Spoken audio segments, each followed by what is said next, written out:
This is Julie Pearson, Little Thunder with the Oklahoma Oral History Research Program at Oklahoma State University. Today is September 15th, 2021, and this is a remote interview with Mitsuno Reedy for the Library of Congress's Occupational Folklife Project, funded by the Archie Green Fellowship. I'm in Tulsa, and Mitsuno, you are in Norman, Oklahoma, where you have a prolific career as a portrait painter. I look forward to learning more about you and your work. Where were you born, and where did you spend your childhood and or adolescence? Okay, well, I was born in Japan, Osaka, Japan, and I spent 10 years of my first years in a rural area, south of Oklahoma City, and I went to elementary school there until 5th grade, and then moved to Osaka City, and started the last semester of 5th grade until I graduated from high school.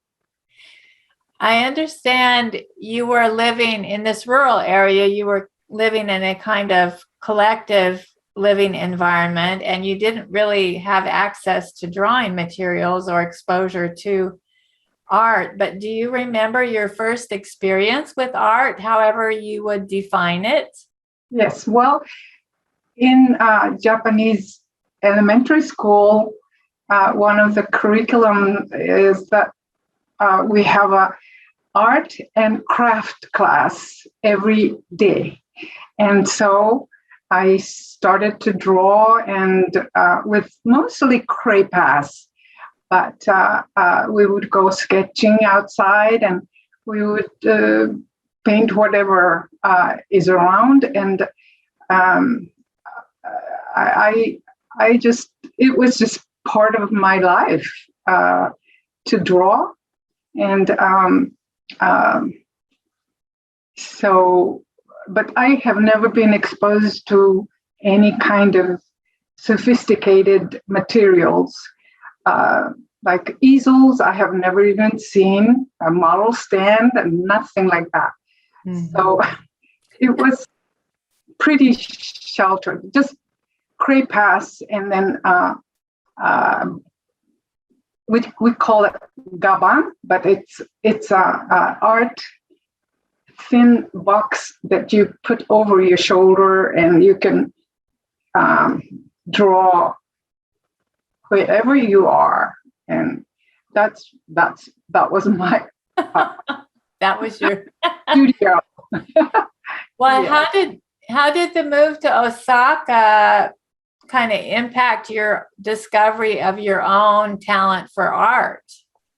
Well, actually, it was before I moved that I was awarded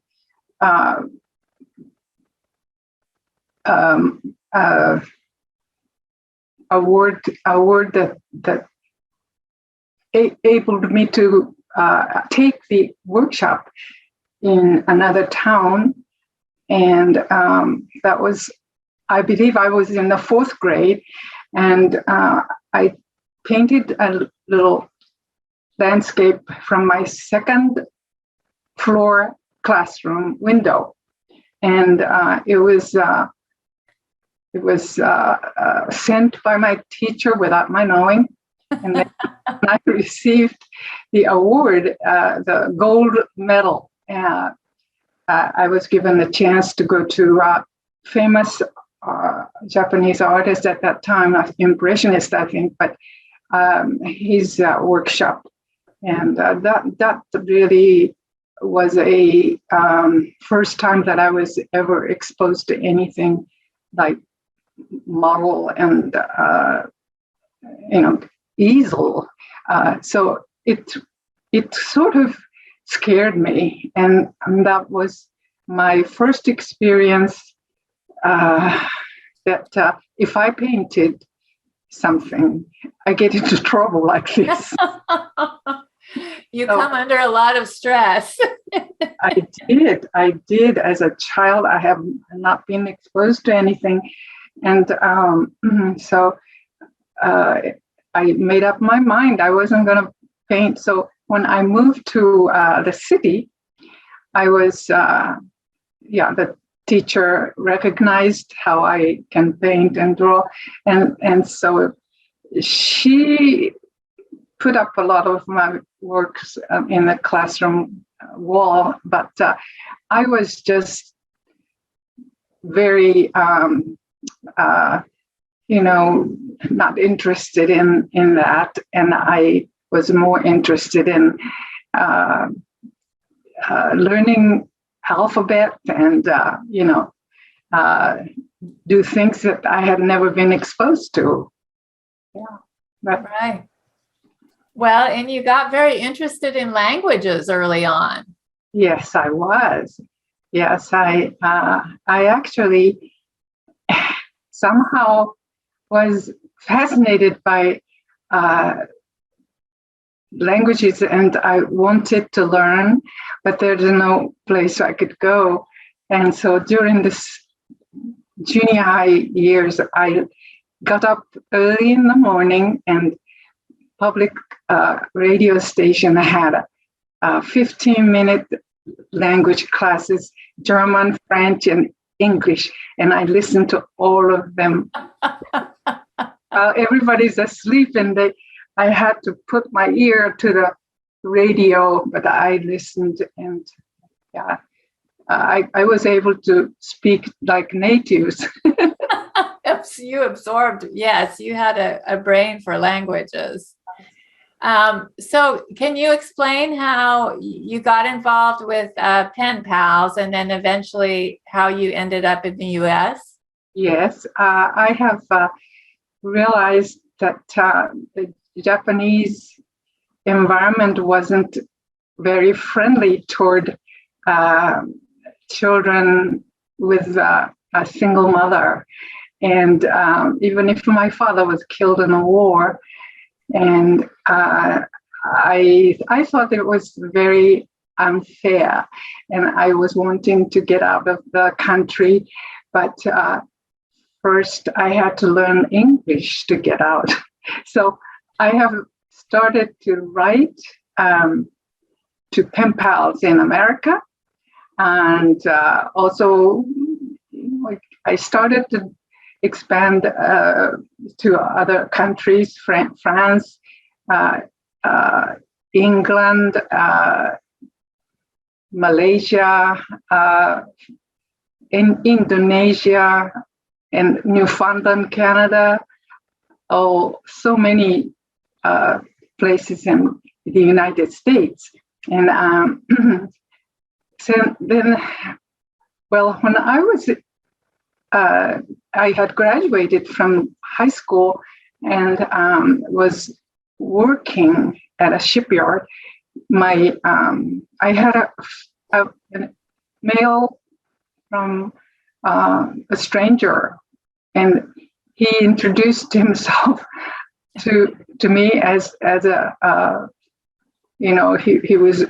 he found my name and address in a pen pal list, and he wanted to be a pen pal. So, and he told me that he was a medical student there in Kansas City, and so I was delighted because I didn't have grown up much, and so I only had friends who are my age, and so anyway, we corresponded, and he told me that he was interested in getting married to a Japanese girl.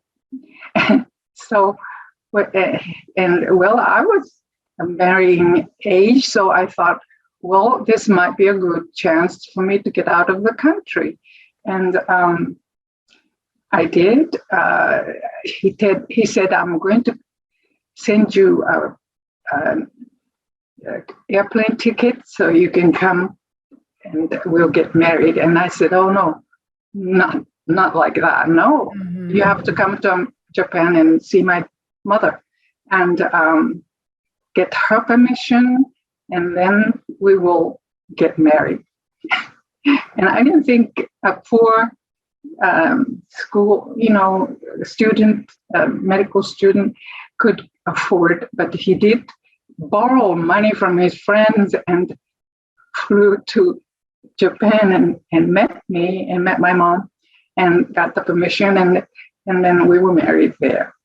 And came to I stayed about 3 months or 2 months for a red tape, but I joined him in Kansas City in 1961. I'm just curious, was he Japanese American, or how did he have an interest in meeting a young woman and marrying someone from Japan? Well, I guess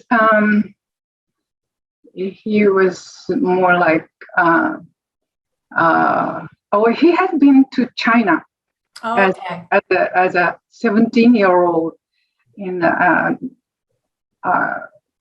Marines, and then he got a polio and was sent back. But he was just interested in Asian people, and so anyway, that's how I ended up in America, and he didn't know about your drawing talent, really. Can you tell us the story about when he really first realized how talented you were? Well, I was just, at a spare time, like I always do, I just started to draw. And my husband saw that and said, "Wow, you can draw." And then he said, "I'm going to enroll you in art schools." And he did actually spend a lot of money and enrolled me in a correspondence course from famous artist schools in Westport, Connecticut. And I tell you, it was a very, very difficult lesson because I was enrolled in commercial art, and I was not really ready to do this. I came to America and wanted to learn, all the other things, not painting. And so I refused. I just didn't want to do it. After 3 lessons, I abandoned it. But I still have those 3 big textbooks, and I refer to that a lot. They came in handy later on. Yeah. In Kansas City, did you encounter, what kinds of preconceptions or stereotypes did you encounter? Well, I really didn't know what Kansas City was like. The only experience that I had was the students, and they were very interesting because this was an osteopathic school, and many students from Brooklyn, New York, that I think Jewish students were there, and the wives were very, very eager to teach me American woman's way.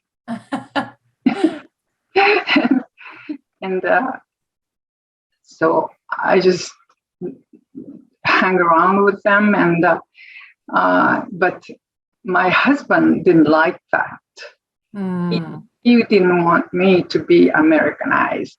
He wanted me to be Japanese. Just, he thought that I was a typical Japanese girl who is subservient to the man, but he was wrong. Yes. And I just want to pick that thread a little, because I didn't give you an opportunity. In a way, your your sense of what injustice, right, Yes. was born very early out of that collective living situation, which your mom, as a widow, Yes. had to endure. And do you want to just tell us just briefly about that? Yes, I encountered many, just neighbors' kids throwing rocks at me because I lived in a fatherless home for the fatherless, and I was mad at them, but still, I felt that we were discriminated against because we didn't have fathers, and then another time was when I actually went to high school, and toward the end I had to choose whether to go to college or to work, and of course there was no way I could have gone to college because of I had no financial backing, and so I chose to work. But my homeroom teacher told me, Missy Shi, you're not going to get the first-rate companies to hire you, or bank. And I thought, bank? Why? Is that because they don't trust us? What kind of rule is that? Anyway, I passed the exam and went to work for a shipbuilding company, Hitachi Shipbuilding Company in Osaka Bay. And so that was the second time. And I had been wanting to really, let them know that my father gave his life for the country, and this is not a right way to treat, the children, right, his children. And anyway, but I thought that they're not going to change, so I'm going to get out. Mm-hmm. I want to get. So, I was studying English, and at the shipyard, there are lots of foreign ships come in, and so we would ask at the lunchtime the shipmates to come and give us lessons, conversation lessons, and that's what I did. But anyway, this prejudice in Japan was something that I resented. Right. Mm-hmm. Well, eventually your marriage did not work out, but you had a daughter, and your mother and brother ended up being able to come over to the U.S. After you got divorced, what was your next career step? Well, I married Bill Reedy, my second husband, and moved to Lubbock, Texas. And that is a really, I was going to school at Oklahoma University, and so it was quite a different situation.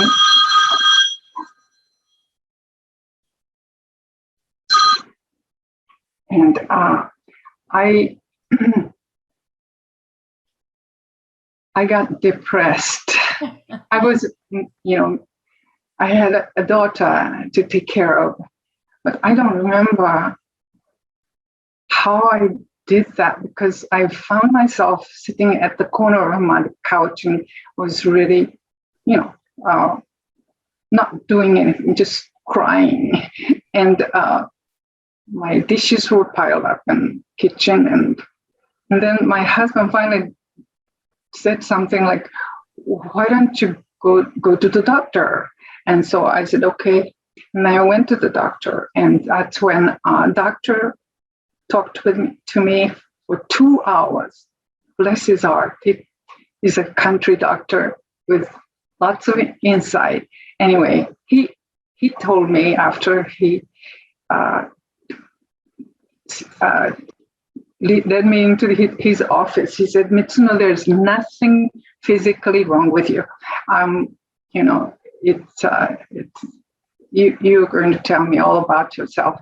And I did. And then he said, "This is my prescription. I want you to go to the Lubbock Arts Center, Garden Arts Center, and enroll in the art school, art classes at night, and tell your husband to invest for you $100 for materials and the lessons." And then I said, "Really? This is for me? Well, if this is doctor's prescription, boy, I'm so happy. I'm going to spend some money on me instead of putting my husband and my child, first and meet the last." And anyway, that was 1971, and it was the most wonderful break I had. I changed, totally. Of course, I have never gotten depressed since then, and started to take lessons and just took off. Yeah, and you were 30-something years old. 31, 2. You had taken an art appreciation course, I think, if I'm right, at OU. Was there anything going on subconsciously with you, do you think, about art? Yeah, maybe because I started to feel a little, pull from my childhood, and I decided, well, this is a good chance for me to get acquainted with the history of Western art, and so that's what I did. But I wasn't interested in becoming an artist. I don't know. Yeah.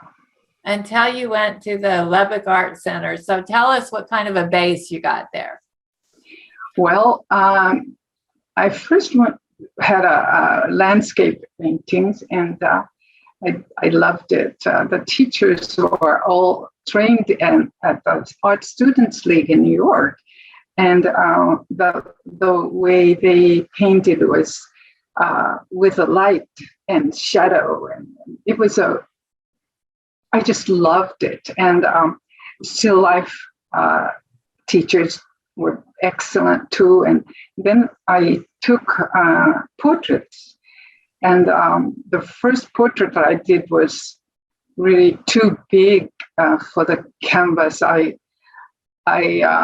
didn't realize that there was a way that you could measure your face with your hand and just, mark it on the canvas to keep your proportion right. And so I discarded, I put it in the trash. And then the second one I did very well. And I knew that this was what I do best, because other people couldn't get the likeness very well. Well, I did just, right on the nose. Yeah. And so, yeah, that was my just thinking, if I started this late, all the others had started when they were in high school, and they're so far ahead. So I thought, well, if I stay with something I'm good at, maybe I have a chance. When and where did you sell your first portrait? Oh, this was at the student show at the Lubbock Arts and Garden and Art Center, and it was a portrait, just a head and shoulder portrait in pastel of a black student, and a college math teacher and his wife came and loved it and bought it. I think I charged $25. I remember that. It was so exciting. And you didn't stop with your classes. I mean, you were constantly trying to find opportunities to strengthen your portrait work. Mm-hmm. What were some of the things that you did? Well, actually, I was not going to use photograph. I wanted a real person. So to get my neighbors would cooperate and sit for me, but it wasn't enough. So what I did was go to the mall and talk to the manager and asked if I could set up an easel and chair in the common area. And like Saturday, I can just come and do portrait sketches. And she bought it, and she said, well, I offered a 10% when I can earn it. If I earn it, I will give 10%. And she was happy because this would be an attraction to the mall.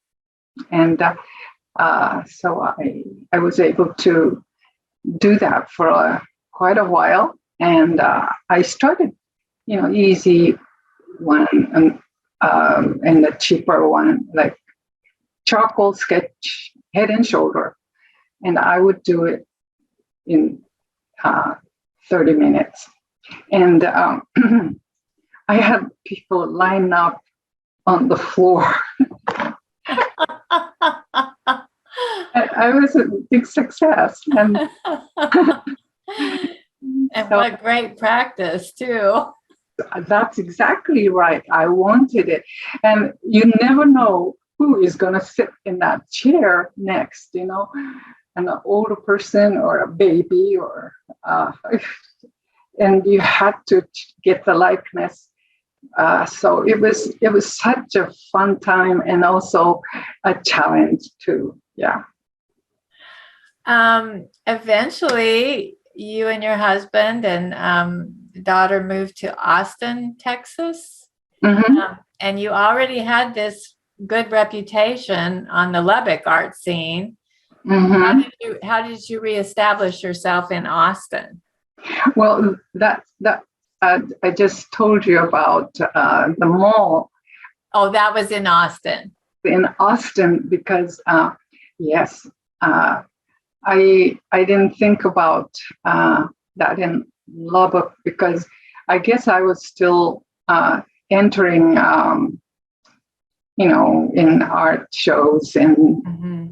and so getting myself known because different art clubs around Lubbock had invited me to do a demonstration and so I was busy, but in Austin I did, and it was a mall with a skate rink, and so it was really a popular spot.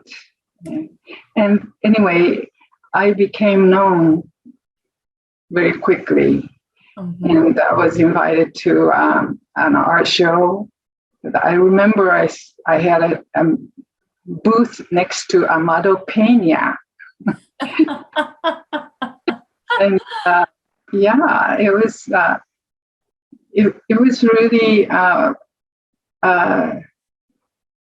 wonderful experience there. I was there. I think I even taught there because I got to know other artists, and we were, we'd exchange our students and yes. And mm-hmm, I did teach there, and Pastel. I hadn't really picked up oil by then. At the Lubbock Arts Center, I started in oil, but switched to pastel because it felt so much familiar to me as a child of pastel. Right. Oil pastel, but still it's the same finger, direct thing. So Right. And you had moved in your portrait from charcoals to a kind of limited color palette. And yes, how did you choose what kinds of colors did you choose since you only had a few? Yes. Well, what I had to do was make a small palette of pastel pieces. Of course, some of the clothing had to be in different colors, so I would have all those palettes. But I would, for the skin tone, I would have light skin, dark skin, and middle tone, and then hair color, brown, black, and blonde, that sort of thing. You just had to get the colors so I can reach and put it on without looking for the shade and things. And so I switched to, or I added to pastel so I can charge more. Right. And I loved it. I just got better and better at it as I was getting paid.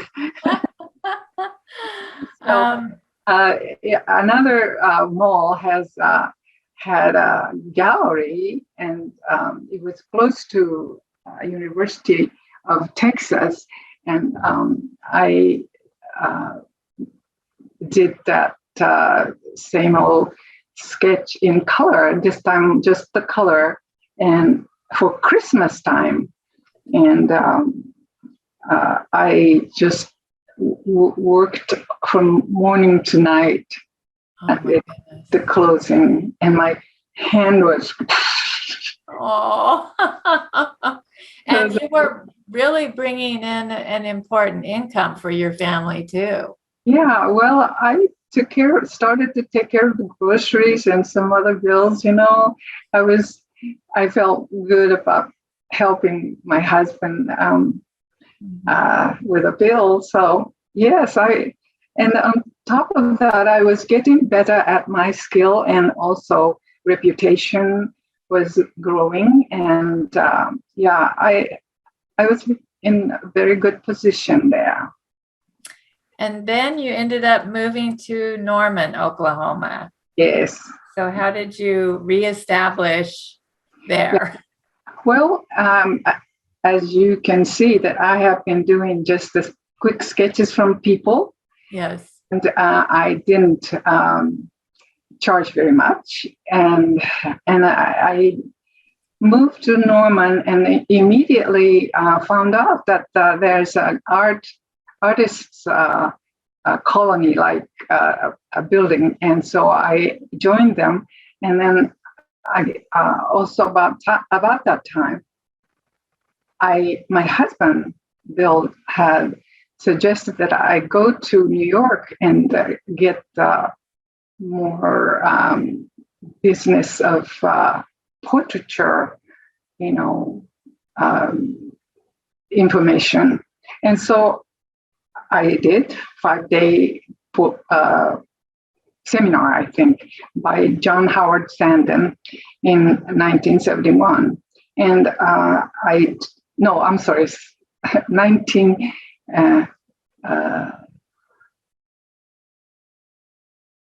1979 or 1980. And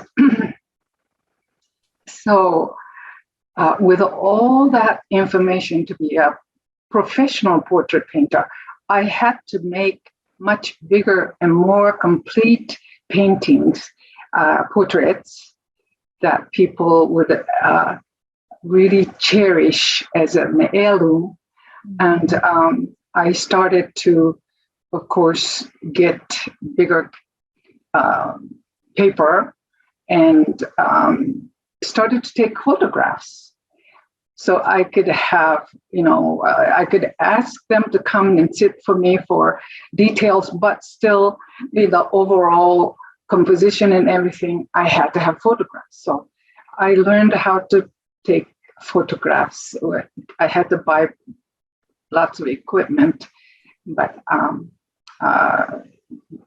then I could really charge a lot. It took a long time to paint, not like, 2 hours sketch. So I was still doing sketches, but that was a much more, the more you charge, the more quality work you have to do. So I spent a lot of time in one painting, and so that's what John Howard Sandon told us.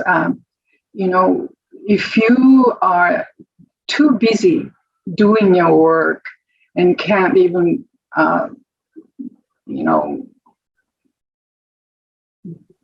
keep up with demand, then it's time for you to, look at it again and say, well, you're going to have to raise the money, raise the charge, or do a little more demanding work, and then you can charge more. And I took that advice, and there in Norman, my artist friends usually were the first customers, their children and all that, and their friends, and that was a compliment. Yeah. You also had your first studio in Norman, right? Yes, I did. I rented a space, second floor, and in Norman, downtown, and I had a studio there. Well, that was after I moved out of the colony. I had a studio there for a while, and taught art classes there. Still in pastel mainly, but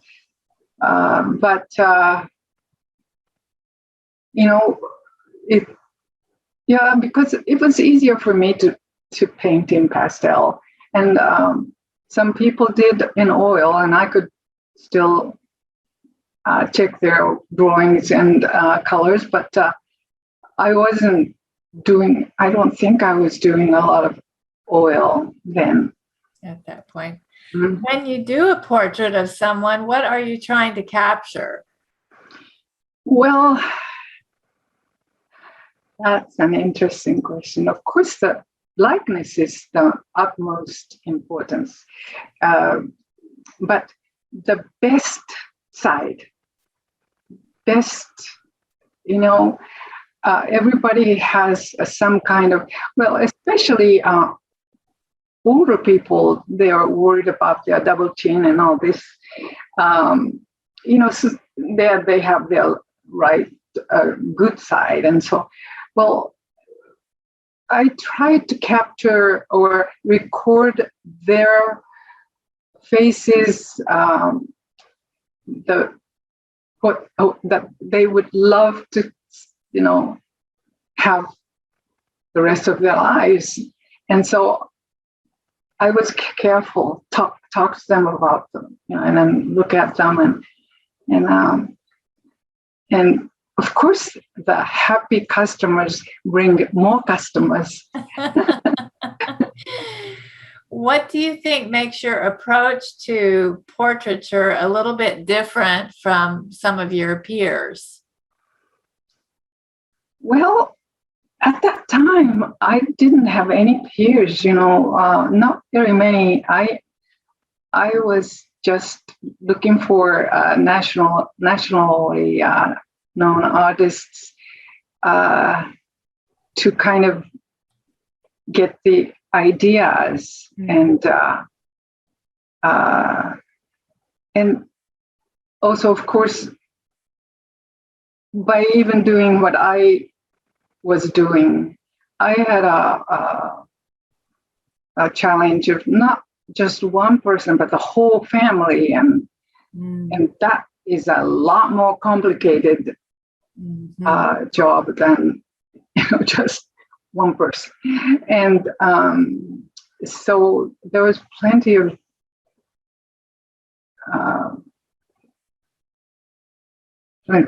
challenge. I can't remember what you were asking me. I'm sorry. Yeah, no, that's fine. Just talking about your approach. Well, can you talk a bit about Alla Prima, because that's what you advertise on your website? Oh yes, I know Alla Prima is actually the word for the portrait or any kind of painting that as you just start and finish within a couple of hours. And so, it's usually smaller.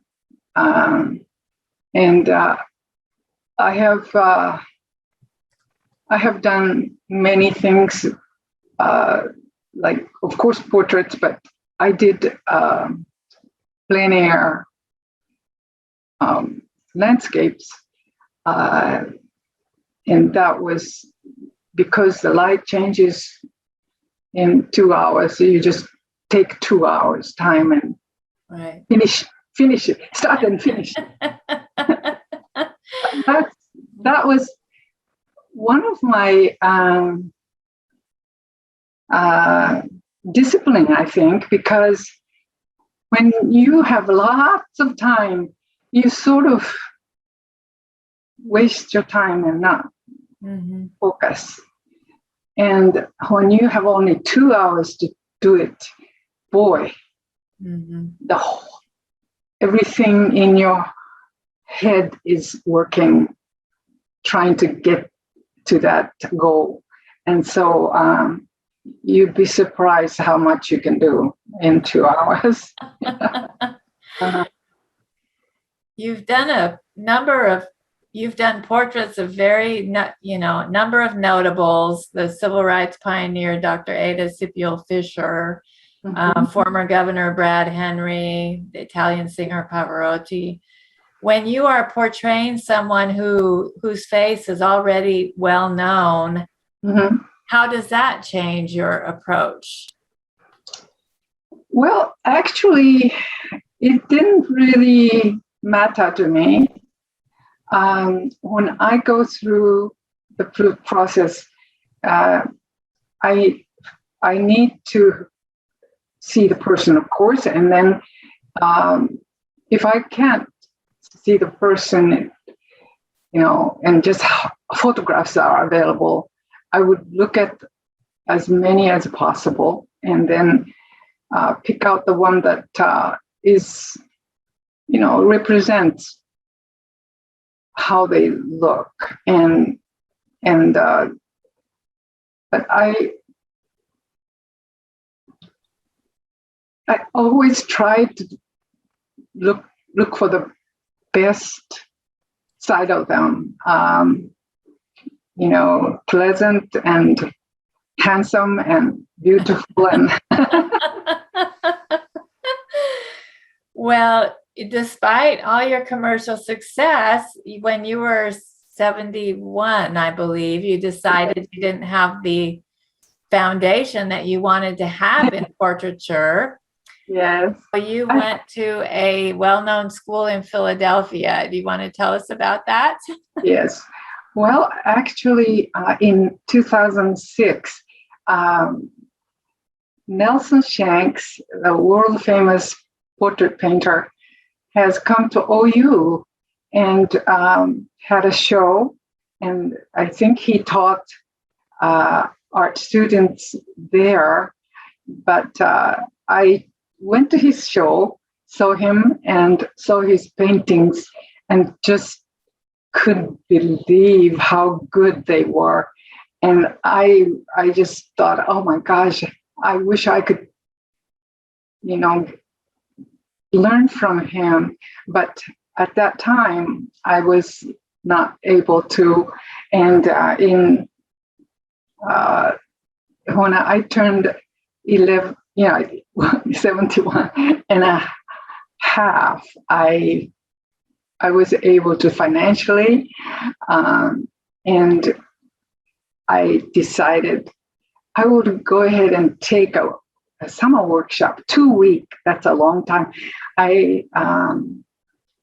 So I enrolled in that 2 week summer workshop and went and I actually flew there, and I believe I did. Yes, I believe I did, and took the workshop, and just it was the most rewarding 2 weeks a workshop I have ever had before. I just knew what I needed, but I didn't get it in any other workshop as more concentrated as those 2 weeks were. And toward the end, I thought, this is where I need to come, because what if I spend, 4 years in Norman? It'll be the same as 4 years at Studio Incaminati. I would be so far ahead, in what I need to know, like anatomy and compositions, colors, all kinds of things I never had really a chance to study. I've been just using the colors, but it's all from my head, just not really understood. So anyway, I went to the office and said, when is the semester starting? And they said, well, in a week. And I said, oh my gosh, I can't come back here and start the school. Can I start in January, the second semester? And they said, no, we only accept the students in, the beginning of the semester, for a fall semester. And so I said, okay. And I went home. I flew home, packed everything I needed in the car, and made it to the first day of school, September 7th. I remember that.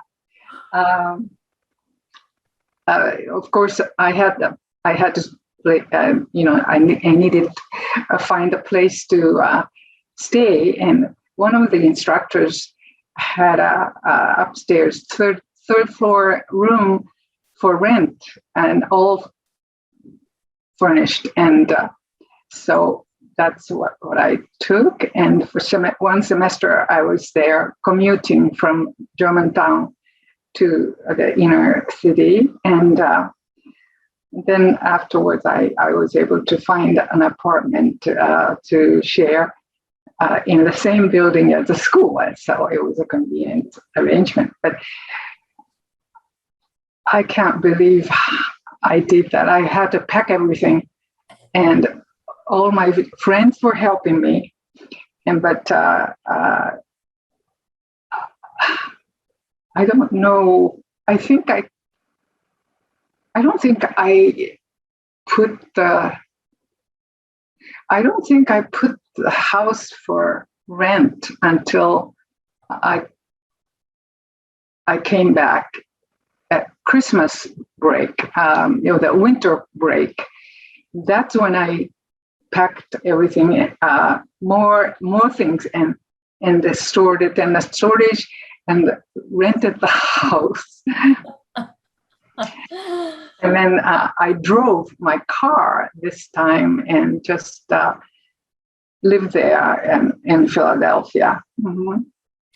Wow. Well, you continued your commission work too while you were going to school. So that must have been a heavy workload. Yes, it was. And at the same time, I was having to do the 10 years anniversary edition of the book that I had translated into Japanese. I had to do it at night, 3 hours of time, the morning, and I finally finished that. And also, I did portrait of the African American chief of judges at the Oklahoma. Wait a minute. Federal courthouse in Oklahoma. Vicki Miles LaGrange. Yes, that's her. Uh-huh. And what was the book, Mitsuno, that you translated? What was the book, the title of the book you translated? Oh, How to Talk So Kids Will Listen, and How to Listen So Kids Will Talk. Oh. And this was a 30-year anniversary. I had translated that with another lady in Japan, and it had been published several editions, and and then the 30th anniversary one was with some more additional ones, and I had to translate that. Divided by two, the other one, other person did the rest. But you've been so focused often on commission portraits, you haven't really had a chance to explore Oklahoma's diverse Native cultures through painting, but you did do a painting for the Arts Commission, I believe, a commission. Can you describe it for us? Oh, that was with a Native theme. Yeah, it was a Ken Ferguson. Okay. Yeah. Commission. Yes, and well, I don't know. Suddenly, I realized that I'm getting to do something that isn't really, I didn't think that they wanted a portrait, so I had to come up with some kind of significant painting by me for Oklahoma. And so I was thinking, well, I will do something that is very, has a Japanese influence as well as American Indian people's influence. And so it was more like a flat color, no three-dimensional with a light and shadow. So it's outlined. Anyway, when Ken saw the paintings, he said, "Wow, this is a little version of something, from my regular work." And I said, "Yeah, I know, but I just had to do it. It's not something that." It wouldn't show my background if I did it totally the way I do portraits. So anyway, it was a departure that you specifically planned because it could express that emotion. Yes. You belong to a number of pastel and oil painting associations in the U.S., and you also joined a couple in Japan, but you mentioned you found them too strict. Can Can you? Yeah, they have their own style, and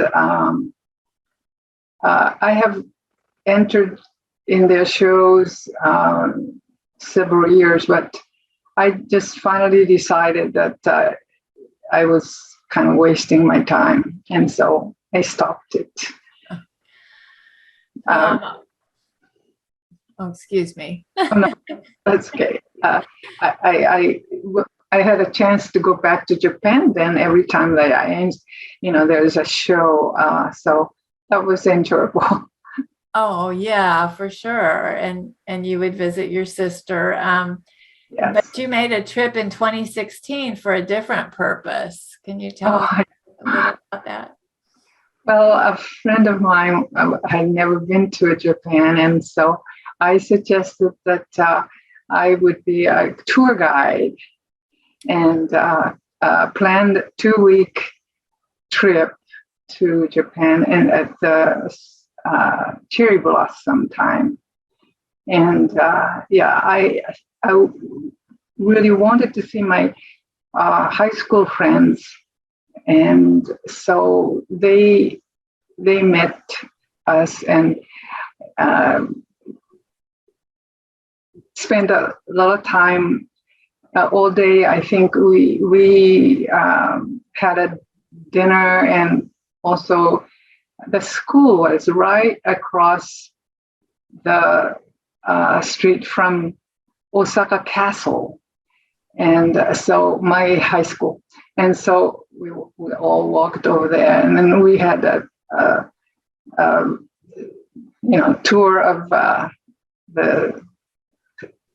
that castle ground too, and it was interesting, and I was that was the only my personal connection with my friends, and I didn't even see my sister. I just had to stick with the schedule, and so we went everywhere. I have never been to some of the places before, and so it was an enjoyable trip for me. Mm-hmm. Yeah. But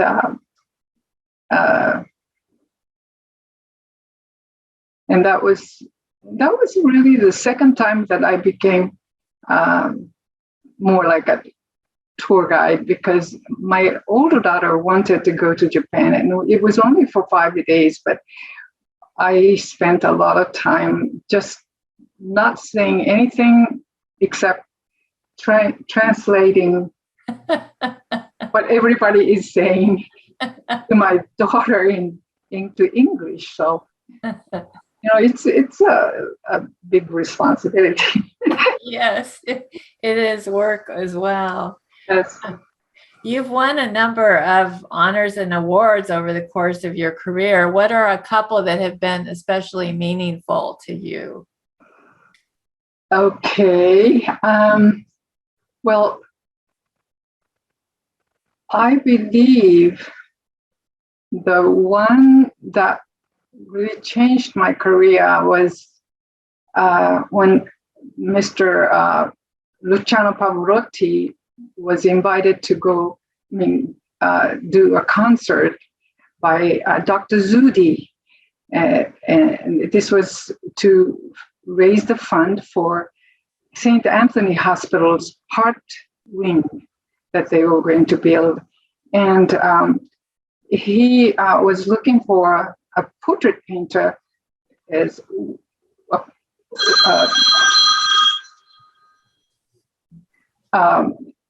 I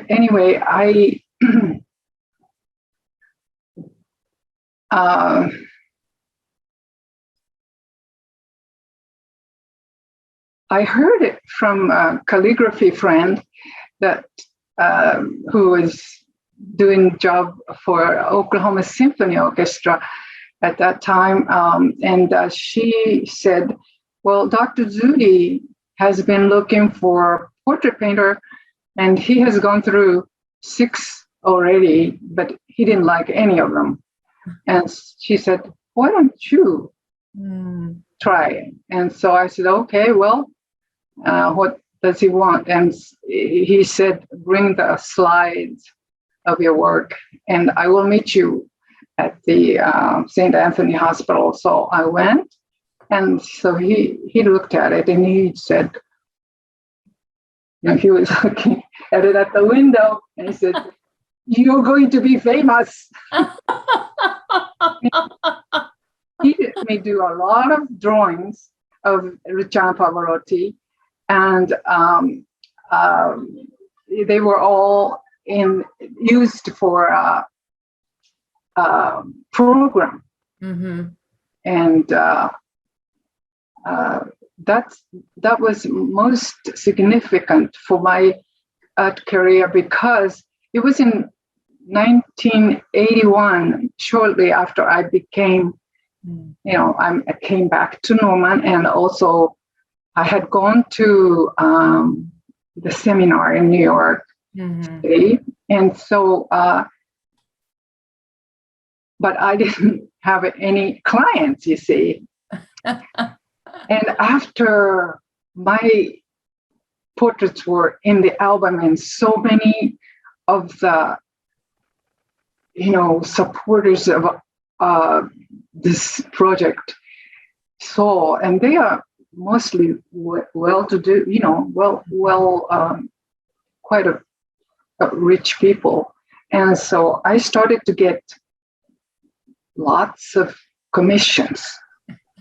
So for my career, that was very, very significant happening. Right.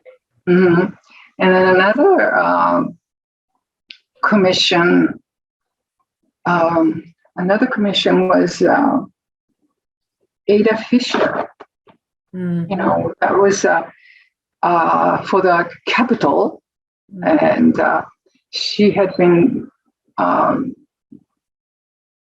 Where they had lots of black and white pictures to draw from. And so it was another chance for me to grow sort of as an artist. I had not really done a composite like that from the old photographs, and to make it look a little more vintage type, and it was hard. I had come up with so many sketches, but the Oklahoma Arts Council or whoever, Capitol art preservation people, I don't know, but they rejected them. And so I thought, oh no, I'm not going to be able to please them at all. I'm going to just give up, because I really didn't know if I could do it. But one of the men suggested that he could use the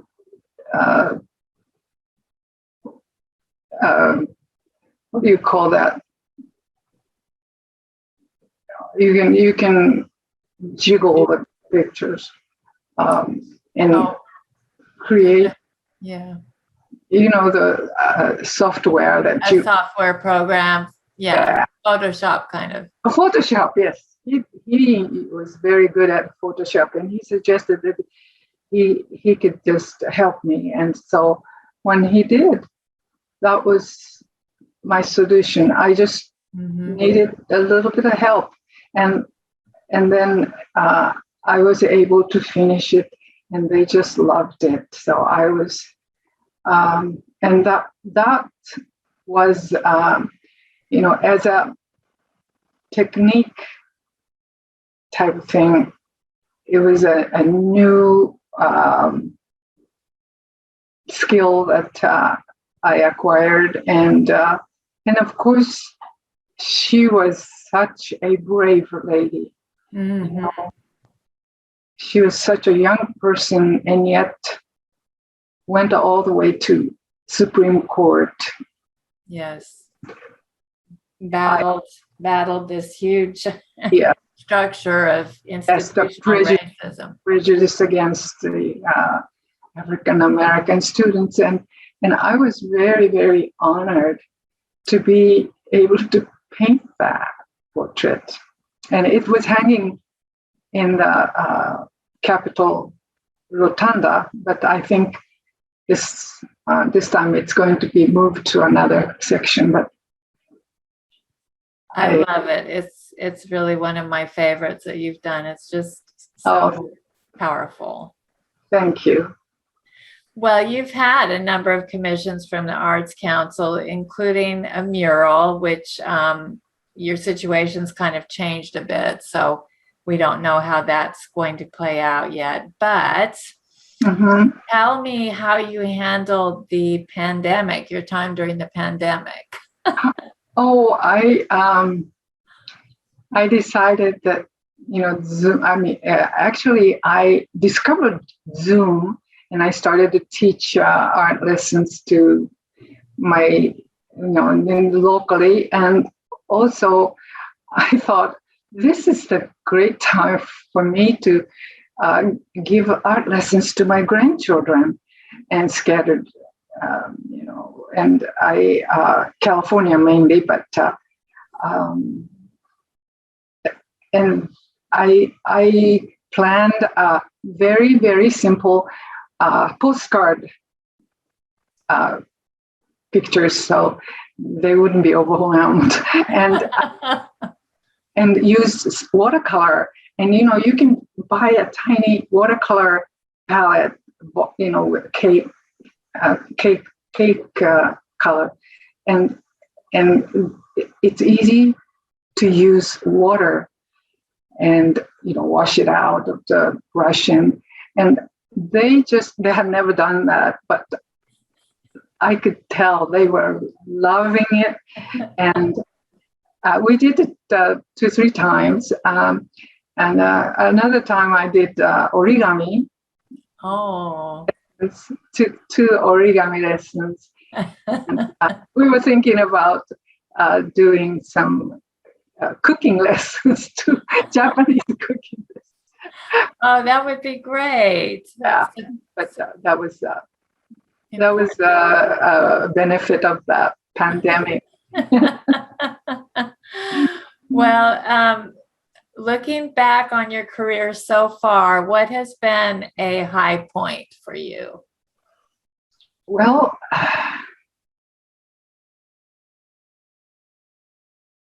I guess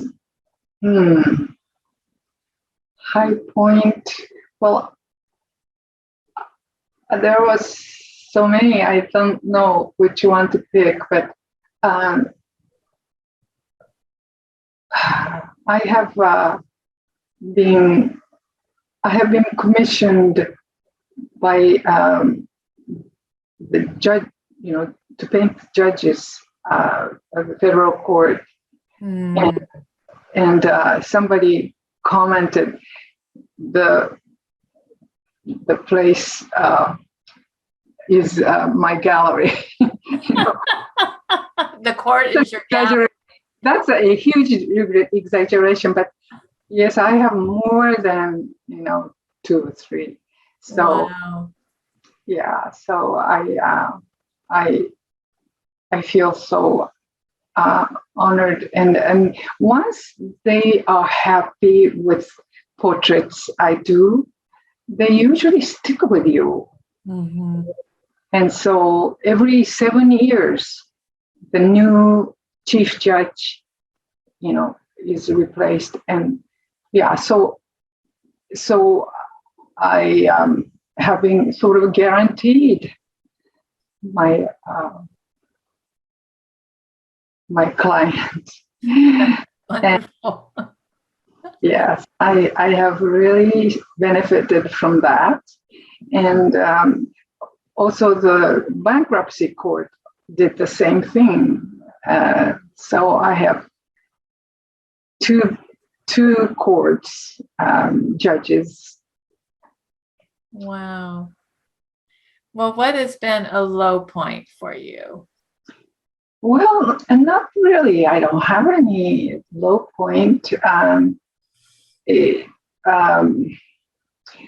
it may have been because of the economic situation in America. I think when I was wanting to go to take the workshops in Studio Incaminati in Philadelphia, I was really not getting many commissions. And I don't know why, but I wasn't. This was also the time that I started to wonder if my skill was not really keeping up with what they want. I don't know, but anyway, so that was kind of a low point, and yet it was the other way around. Yeah, reignited your career. Yes. So the life is like the ocean wave, up and down, up and down. Yes, that's well put. Anything else you'd like to mention that we haven't covered? Well, this is something to do with Mr. Pavarotti. I was invited, of course, to a banquet to honor him, and there were many presents presented to him. And when he saw the two portraits that I had done, they were presented to him, and he looked at it and he said, "I love these, and I paint too." And he was, an amateur painter too, so he really liked it. And when I was going to, I think I might have been standing right next to him when this was given to him, and he gave me a kiss. Oh, that was such a delightful time. And who has been given a kiss by world famous opera tenor Pavarotti? Yes. That's a wonderful story. Thank you for sharing that. Well, I appreciate your time today, Mitsuno. Thank you for talking with me. Oh, you're very welcome, and thank you for the opportunity to tell my story. It's a wonderful story, and they can see Pavarotti's portrait on your website. That's right.